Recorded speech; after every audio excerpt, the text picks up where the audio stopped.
Welcome to our channel. Today we how to transfer chat logs into Airtable using Make, complete guide step by step clearly. To transfer chat logs into Airtable using Make, start by logging into your Airtable account. Create a new base or open an existing base where you want to store the chat logs.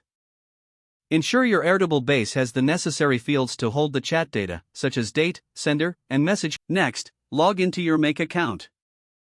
Create a new scenario by clicking on the Create a New Scenario button.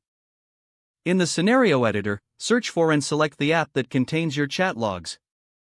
Connect your chat app account to Make by following the authentication prompts. Once connected, select the appropriate trigger that will initiate the transfer of chat logs. Set the trigger parameters, such as the time frame for the logs you want to transfer. After configuring the trigger, add an Airtable module to your scenario. Select the appropriate action for the Airtable module, which will be to create a new record. Connect your Airtable account to Make by following the authentication prompts. Choose the base and table into which you want to insert the chat logs.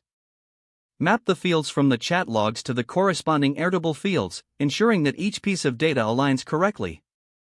You can add filters if you only want to transfer specific logs under certain conditions. Once everything is set up, click on the Save button to save your scenario. Test your scenario by clicking the Run Once button to see if the chat logs transfer successfully. Review your Airtable base to confirm that the new records have been added correctly. If the transfer was successful, schedule your scenario to run automatically at desired intervals.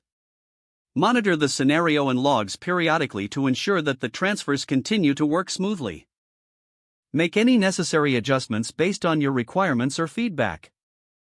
Congratulations, you have successfully transferred chat logs into Airtable using Make. If the page does not load, refresh the browser or try again in a private or incognito window. Make sure you are using the correct email address, then retype it carefully to avoid small typos.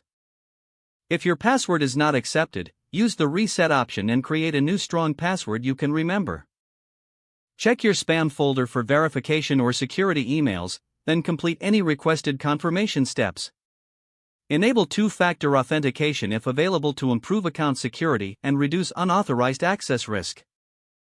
After signing in, review your profile details so your contact information and settings are accurate and current.